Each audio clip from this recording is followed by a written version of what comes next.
Well, last night I saw the brand new Colin, Farrell, Terrence Howard crime thriller movie Dead Man Down, which is from the director of the original Girl with the Dragon Tattoo. And while I did enjoy the film quite a bit, I do think there are elements that deserve critique and some things that might not appeal to all audiences.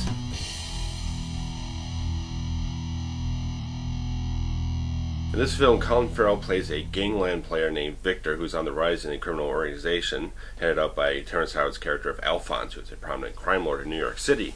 Unbeknownst to him, Victor has actually infiltrated his organization on a mission of revenge and torment to get payback for the murder of his family. Along the way, Victor gets involved with a woman named Beatrice, portrayed by Noomi Rapace, who herself has actually suffered great tragedy through a car accident that has disfigured her, and she is emotionally shattered inside. And she seeks out Victor in an attempt to gain her own sense of retribution against the drunk driver that had caused her accident. Now, I found this to be a very good, emotionally based thriller, which doesn't go along the same lines with a typical action revenge type of thing, where it's like a Death Wish movie, where you got the lead character blowing people away for 90 minutes. It's just an action slugfest. It gets very much deep into the pain and tragedy of the lead characters, Victor and Beatrice, trying to deal with all the things that have befallen them, all the things that they've lost, and slowly build a connection between the two of them. That really develops in a very, very touching, a very effective, loving relationship between the two characters. Colin Farrell and Noomi Rapace do a very impressive job with the work they have here. Although the film does take quite a while to really delve into the depth of the characters, but once you get there, it is very, very good. It's really what really engaged me about the film, really compelled me. Colin Farrell, he really shows the depth of pain and sorrow within the character of Victor, and it's really very, very touching stuff. It really hit my heart at various points in the film. Noomi Rapace is probably even more impressive because her character is just even more sympathetic all the way through, from the physical scars and everything. She's got neighborhood kids who insult her, they assault her, she just lives in hell 24/7 in almost a self-imposed exile, and Victor's the only one that she connects with, and that's because she sees him one day killing a man in his apartment, because they live right across from one another in a high-rise. When she sees that, she becomes determined to enlist his help to carry out her own sense of revenge, her own need for revenge, and that strange, cold retribution of violence is really what brings them together in a much warmer, much more heartfelt kind of way that it really changes the characters a great deal. And that's really what makes the film work, is the strength of the film. There's only about like 3 action sequences in the film, but they are very well done, very well shot. It doesn't have quite the visual majesty that I anticipated watching the trailer, which really blew me away. I kind of, in the back of my head, there was a little thought that was kind of be something a little, have kind of a similar thing as Drive, that kind of artistry, that kind of meshing of beauty and violence and everything. But it didn't really get there, but it does have a few shots here and there that are very inspired, very amazing. Altogether, the cinematography from Paul Cameron is excellent.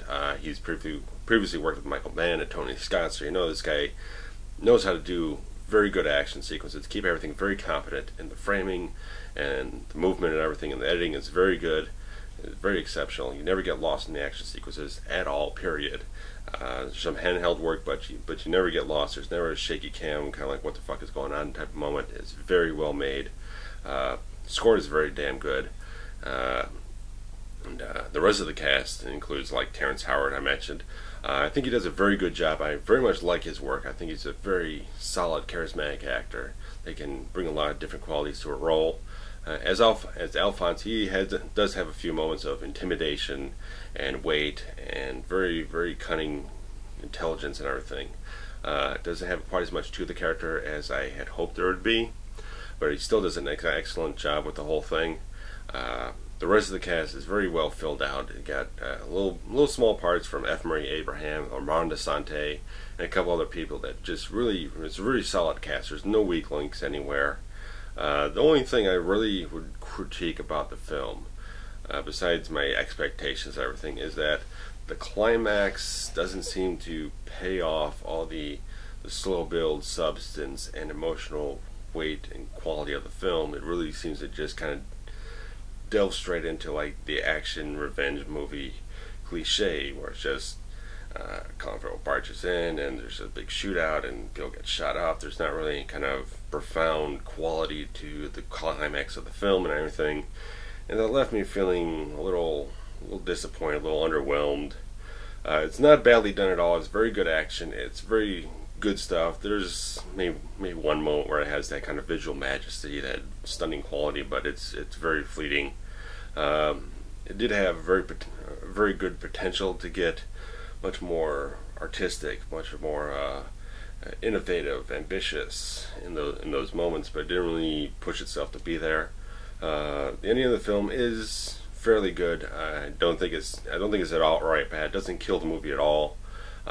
Overall, the thing is that the film doesn't have a lot of excitement, doesn't have a lot of exhilarating quality to really get you built up, and there's not a lot of charisma in the film. But the quality of the film that makes it worthwhile is the depth, the subtlety of the performances and the story, the emotions that are portrayed throughout the film, and that's really what hit me. That's really what made it worthwhile for me.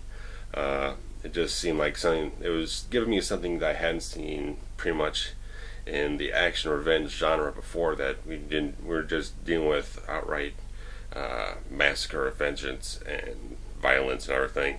It was dealing with a much more grounded, realistic portrayal of someone who is consumed by revenge and is trying to do everything they can to inflict their own sense of justice on someone. It starts to become more than that, but at the end, that climax just kind of doesn't deliver those kind of promises. But I do think Dead Man Down is quite a good film. There is some very good stuff in it. Overall, I'd say it's pretty good. I think it is worth seeing if these ideas are to your liking, to your tastes. You can check my review down in the link to review in the description. Get a little bit more insight into it, a little more depth into what I had to say about it, the insights I had, and a few little details that I didn't include here. But overall, I think it's worth seeing in theater. I don't know. It's up to you how much you feel those qualities are worthwhile to you. But even if you end up waiting for TV, I think it's worth seeing one way or another if these kinds of ideas, the slow build, the emotional quality of the film and everything is to your taste and everything. But check it out, read the review. It's a very quick review, and I should be back with some very special content sooner than later. I'm working on something very special, so until the next time, later.